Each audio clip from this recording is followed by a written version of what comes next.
afternoon. Thank you very much for being here. So doing more with less, this is one of the key topics I'm going to talk to you about today. And I guess if it's a challenge for the industry to do more with less, it's also my challenge to tell you about the global trends in less than 12 minutes. So I will do my best. So just a quick introduction maybe before we start. I have worked in the food industry for about 20, 25 years. I've worked in many groups. As you can see, I worked for Evian for a long time. So if I believe the advertising, I should live young for a long time. So it's pretty good. After working in Australia, I worked in I went back to France to work on different brands, and I worked on biscuits development for many years. Now I have joined the SIAL organization about 5 years ago. I'm leading this organization. It's the biggest network of food show in the world. We have shows, as you can see, in Canada, so not far from here. We have many shows in Asia, in Jakarta, in Manila, but also, of course, in Shanghai. It's one of the biggest shows in Asia. We are in Middle East, and of course, we are in Paris. Paris is the biggest show in the world with over 7,000 exhibitors. So SIAL is not just about organizing trade events. It has also become a benchmark for the food industry in terms of innovations and trends, because we are tracking innovations all over the world in order to understand the different trends. And that's really what I want to explain to you. That's why they asked me to speak today, just to try to understand what are we eating today worldwide, and more exciting, of course, what are we going to eat tomorrow? What will be the future of the food? So let us start with a very simple chart. I could have many trends, sub-trends, weak signals, etc. But I'm really going to focus on 4 basic, very fundamental trends. The first one is about pleasure. I mean, you mentioned before that sometimes vegan and so on, they forget about the taste, but the main expectation that people want when they talk about food is pleasure. You want to treat yourself with food, and this is true anywhere in the world. So pleasure is very fundamental. So the first advice is really, don't compromise with taste. You need good taste. But this used to be good enough to have a good taste, but now consumers are becoming more and more demanding, and they want more than just taste. And really what they want today is they want health, they want sustainability, and they want transparency. So let me explain this to you. Health, because people are more and more making the link between what they eat and the way they feel. They know that they will live longer, and they want to stay in a good shape, of course. So they want to have healthy food. And healthy today is more about natural products rather than chemicals. You know, we are very much about organic products, about simple products, less transformation, etc. So that's health. The second point is about sustainability, because the consumers are becoming more and more aware that we can't go on like that with the planet, that we have to be more careful, and that we need to be able to produce in a sustainable way. And finally, they want transparency, because consumers, they want to know exactly what they eat. So they want to have all the information to understand what is in a product. So let me take you through some examples. If we talk about pleasure, if we talk about little treats, of course, I'm just going to show you one example. It's this very special mustard that you have here. It's a golden truffle mustard. So you may think it's a bit too much, maybe it's over the top, you know, it's very sophisticated. But what if it makes you feel like a king, you know, when you eat that mustard? The great thing about little treats is that actually you can go to, do your normal shopping, and with a few extra dollars, you can actually buy something very special that will make you feel special. So in a way, it's becoming very efficient, and it's actually better than a few hours with your psychotherapist, for example. So why not, if it makes you feel good? You have more example. You have this dairy product in the middle that is for China. It's more or less, it's a basic yogurt with some chocolate chips. Well, with this presentation in China, it makes people feel very good about the products. And one more example that I think quite tricky is this caramel. And you can see it's probably actually exhibited here on the Fancy Food Show. Fancy Food Show for pleasure, little treats is paradise, of course, because there's only those products everywhere. So this one is caramel with black lava sea salt. Wow, I have no idea of the taste of black lava sea salt, but I can tell you that it is intriguing me, because you want to know, what is so special about this taste. And if you're a little bored at your desk in the office, or if you are watching TV at home, well, if you eat caramel with black lava sea salt, you feel special. You're not just a nobody. You are doing something very special. So see, very, very, specific products can make you very happy. So enjoy it, and it's a treat.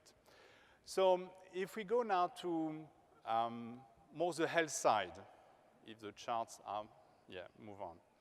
So a few products. I think what's interesting, I was telling you before, is that we are looking at healthy products because we want to be in a good shape. We are making more and more the link between what we eat and the way we feel. It used to be very true in Asia for many, many years, and we can see that it is becoming more and more true for our countries, here in the States or back in Europe. So eating something healthy becomes a concern. So we are not switching right away. So most of the time we'll be sort of in control mode. So we want to be healthy, we want to eat healthy products. And then for a couple of hours, we may eat a lot of, indulgent products a little more. So here you have a lot of examples of healthy products. I mean, you mentioned some of those in your different speeches. What I think interesting here this year is to really look at 2-star ingredients like kale and quinoa. Back 5 years ago, 10 years ago, it was totally unknown. Today, it's becoming really the ingredient, as we did discover superfruits back a few years ago. So very interesting examples. There are lots of them. We said treat, health. We also mentioned sustainability. So sustainability is quite a new trend, and we can really measure worldwide that consumers are becoming more and more concerned about the impact of the food they eat on the planet. And they, of course, become more aware of the fact that they are putting more and more pressure on the producers to do the right thing, to produce in a sustainable way. So to be quite honest, they are not quite ready yet to pay a premium for that, but they are pushing and they are putting more pressure. So we can really expect this trend to get much, much bigger in the next coming years, that's for sure. So a few examples, very different direction. One is about less packaging. Of course, you have yogurt here in a bulk. So instead of having 10 pots of the yogurt, you only have one. So less packaging is very interesting. You have a special fish soup from sustainable fishing section. And Happy Goat, for example, because now we even take care of the animal welfare. So that's another way to look at sustainability. So we have many examples, and we believe this will get bigger and bigger. Transparency, connected food is the final one. It's very important because the consumers, they really want to be actors of their own consumption. So they want to know exactly what they eat, so where is the product coming from, what ingredients, who is the guy behind the production, where is it produced, etc., etc. So lots of questions to understand exactly what you are eating and to make your own choices. So you can see here that, of course, the connected food is quite a good way and an easy way to give more information to our consumers. So you can see a few examples here of QR code where you can actually spot on a product. You can scan, you can Google, you can check out your social networks, and you can find information. So you can see a few examples. And I don't know what you think about them, but really, in fact, they are pretty poor examples. They are pretty crap because the industry at this point of time is well behind what consumers are expecting. So there's a lot of revolution still to be done in the food industry to really provide the consumers the information they are waiting for. Today, we are just at the minimum information level. We do websites, but there's a lot more we should be doing in the next few years. So now, what I've been telling you, and with a few examples, is about what we have today, what we observe today, maybe what is relevant for tomorrow. But the big question is it going to be enough for the future? I mean, we all speak about the 9 to 10 billion inhabitants by 2050. Actually, the latest number is 9.8 billion for 2050. Well, it's in 30 years, so it's not like very far away. We have to worry about that right now. We mentioned, for example, that India will get bigger than China. Now we say it's in 7 years. So it's not again, in a very long time. It's actually tomorrow that India will be bigger than China. We also speak about the aging of the population. Again, people over 60 years old represent today less than 1 billion, and by 2050, they will represent over 2 billion. So this is a huge increase, and of course, we have to worry now about how are we going to approach the market and the specific needs of those populations. So the question is, how are we going to tackle those issues? If we start to think abroad, there's a few things, of course, we need to think about. No waste, alternative protein sources, and urban farming. There are three dimensions we need to investigate. The first one is no waste. I don't think it was mentioned today, but as you know, we are sort of wasting 30% of the production today. So 30% of whatever we are producing is not going to the plate of the consumers. So this is not right, of course. I even heard yesterday in one of the presentations that it is 40% here in the US. So there's obviously something to do about waste management. So we need to have some technical breakthrough, some new app, whatever, to help us to manage the waste.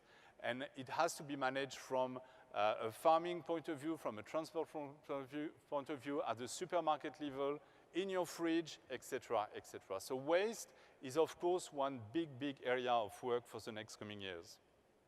The second one I wanted to mention is alternative protein sources. Again, we know that with whatever 10 billion people, we will not be able to produce meat for everyone. So we need to develop alternative sources of proteins. So, I mean, it could be algae, it could be insects, it could be new vegetables, but of course we have to start working on those different topics to make it acceptable and available for everyone. Now, the final point was about urban farming. You know that today we have about, I think, 55% of the population is living in cities, so it's a huge development. In the next 20 years, it will be not only 55 or something, but more like 66%, meaning that there will be another over 2 billion people living in cities again in the next 20, 30 years.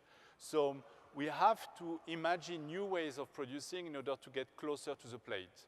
If we want less waste, if we want to have more fresh food, we will have to produce closer to where we live, so meaning in cities. So for sure, agriculture will come into the cities and will switch more and more some roof, of course, as a field to produce some vegetables and so on.